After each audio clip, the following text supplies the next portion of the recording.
To those human beings who are of any concern to me, I wish suffering, desolation, sickness, ill treatment, indignities. I wish that they should not remain unfamiliar with profound self-contempt, the torture of self-mistrust, the wretchedness of the vanquished. I have no pity for them, because I wish them the only thing that can prove today whether one is worth anything or not. That one endures.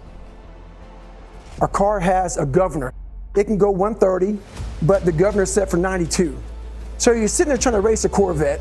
The Corvette flies by, but you're like, God, I wish this governor was off. Our brain has a governor also. Whenever it gets to those fears, those insecurities, those issues that we haven't dealt with in life, the governor comes on and we can't go past that.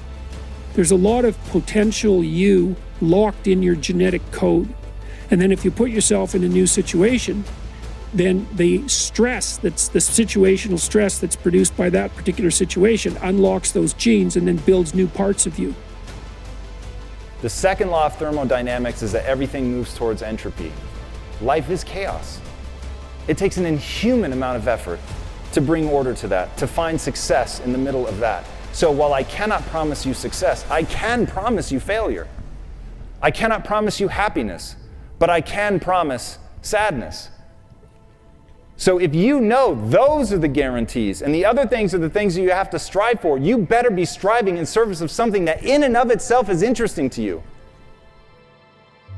We have become complacent to being fucking average motherfuckers. What was the last thing you did that was fucking great?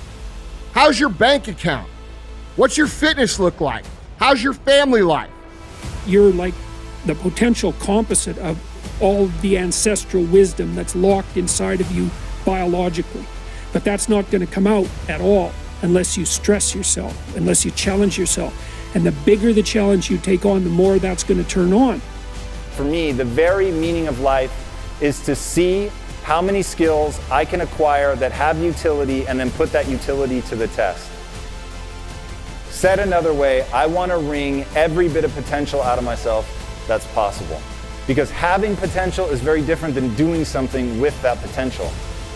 And in all of us, I believe, is a massive reservoir of latent potential that can be applied to accomplish the extraordinary.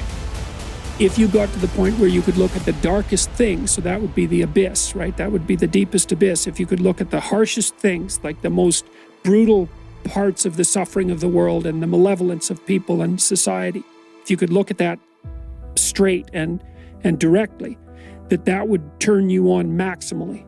I don't give a shit if you're a born entrepreneur. I don't care if you've been to jail. I don't care if you dropped out of high school. What do you want to become?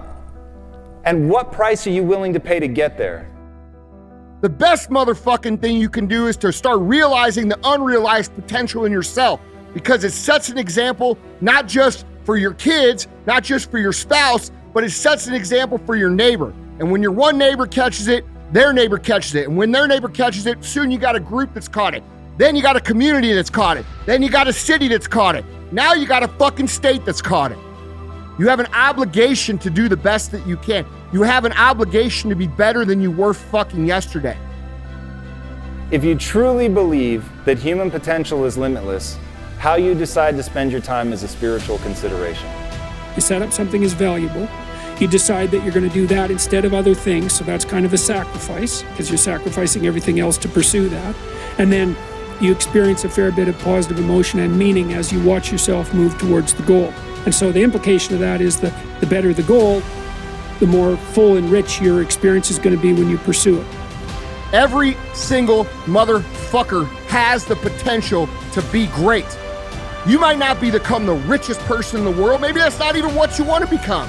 But you have the ability to create a great life, create a great existence, contribute to the people around you, show them what's possible, which, by the way, is your fucking obligation on this earth. You're only here for a short time. If you're not going to show people what's possible, who the fuck else is?